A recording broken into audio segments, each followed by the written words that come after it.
Hello, and welcome back to a brief tour of LIDA. I'm Steve Strain, a researcher from the CCRG at the University of Memphis. In our last video, we discussed the fundamental goals of the LIDA model of cognition.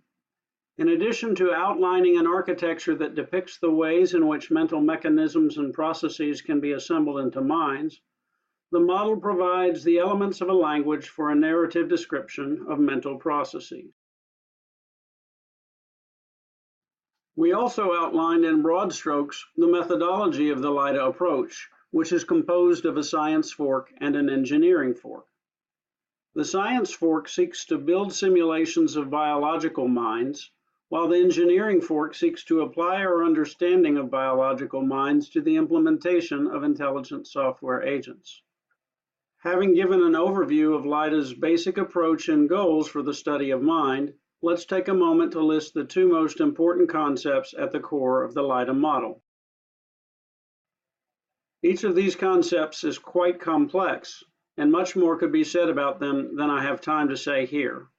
I'll do my best to summarize them quickly.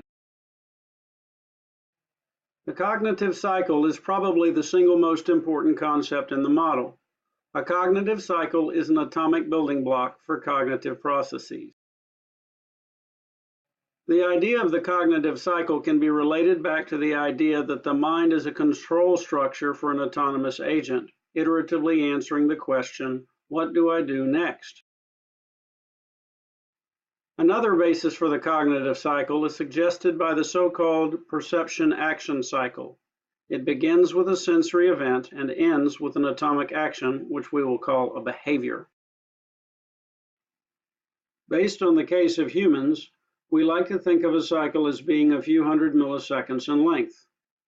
On our website, you can find our 2011 PLOS One paper by Thomas Model and others for a review of the neuroscientific and psychological evidence behind this claim.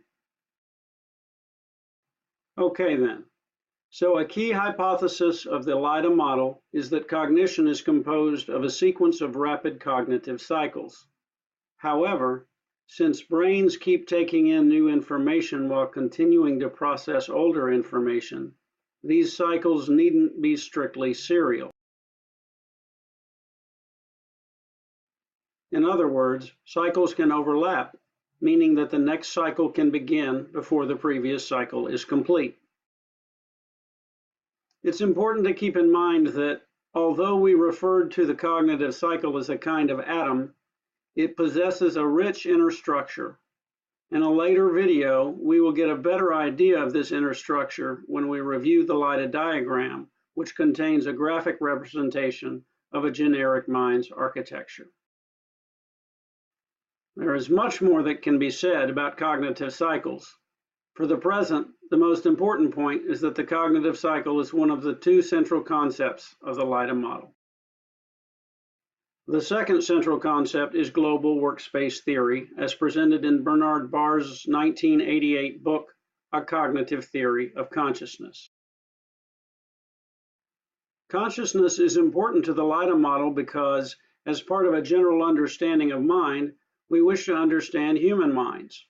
However, be aware that in the current context, we are considering consciousness as a process that accomplishes specific functions.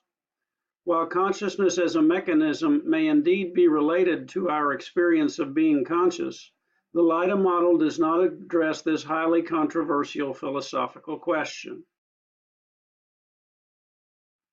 Now, from the point of view of our definition of mind as a control structure for an autonomous agent, consider a generic agent that behaves intelligently in a complex and changing world.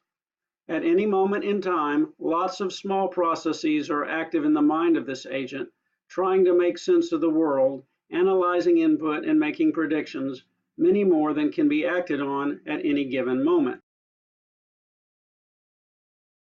In keeping with global workspace theory, LIDA hypothesizes a consciousness mechanism that provides a way for these processes to compete for attention, leading to the selection of a subset of these active processes as the contents of consciousness, which are quote-unquote broadcast to the rest of the mind with globally organizing effect. The global broadcast occurs once every cognitive cycle, and it serves two important functions. One, to recruit resources that select the next atomic action or behavior, and two, to mediate learning. In our next video, we'll explore the inner structure of the cognitive cycle using a simplified version of the LIDA diagram.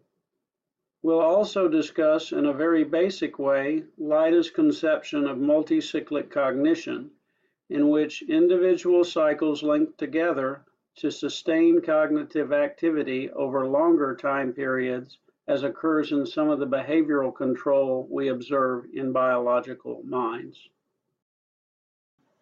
Thank you for listening. Please come again and see you in the next video.